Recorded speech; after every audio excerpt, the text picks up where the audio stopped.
Só que o Flamengo não vai ter no banco de reservas um jogador que é um dos maiores ídolos, para muitos o segundo maior ídolo da história do Flamengo, que é o Gabigol.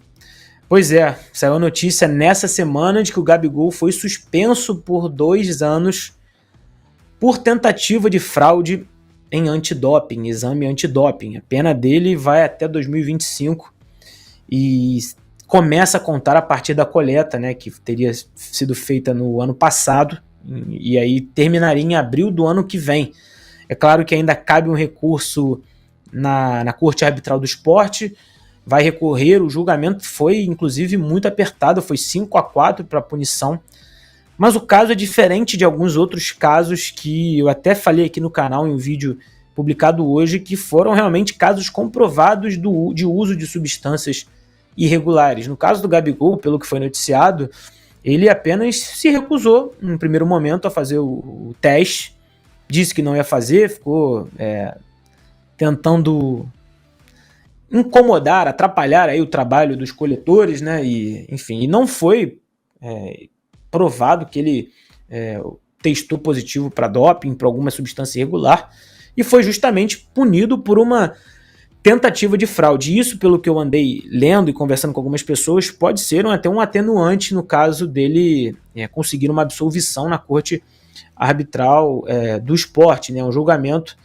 que vai acontecer numa corte, obviamente, superior, mas é chato, né? Uma situação ruim para um jogador que é um dos principais ídolos da história do Flamengo, que hoje não só não jogava por conta de uma opção técnica do técnico Tite, mas que agora não vai poder estar mais à disposição do treinador rubro-negro em função desse problema que ele está na justiça. Mas houve um gesto bastante legal que foi feito pelo Zico, que é, para mim e para muitos torcedores aí do Flamengo que vão concordar comigo, o maior ídolo do Flamengo. O Zico se dispôs a emprestar o CFZ, que é o Centro de Futebol do Zico, para o Gabigol treinar enquanto ele estiver suspenso nessa punição. Como eu comentei, ainda vai haver um novo julgamento, o Gabigol há grandes chances até de ser absolvido ou de que a pena seja reduzida, mas o Tribunal da FIFA na Suíça ainda vai definir, e o Zico teve esse gesto bastante nobre ao Gabigol, mostrando que muitas vezes essa bobeira de alguns torcedores falando que quem é maior, de quem é menor, cada um com a sua importância na história do Flamengo, é um cara que, como todo mundo diz, uma unanimidade no meio do futebol, é um cara generoso, cara atencioso, que se preocupa com o Gabigol, rechaçando aí qualquer tipo de treta, de briga que possa haver entre os dois grandes ídolos do Flamengo, né? O Gabigol passa por um momento difícil, não só dentro de campo como fora de campo, sim, pelo Flamengo, mas nada apaga, por exemplo, os 2 títulos que ele teve da Libertadores da América, títulos brasileiros, títulos cariocas. É um personagem, sim, muito polêmico, personagem que tem uma personalidade forte, que não tem nem um pouco cuidado em alguns momentos com a própria imagem. Isso é uma crítica que eu faço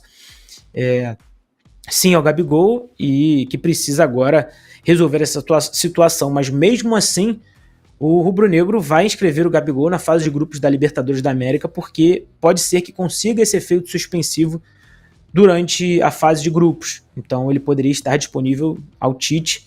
E também tudo isso rola em meio à polêmica envolvendo a renovação do Gabigol.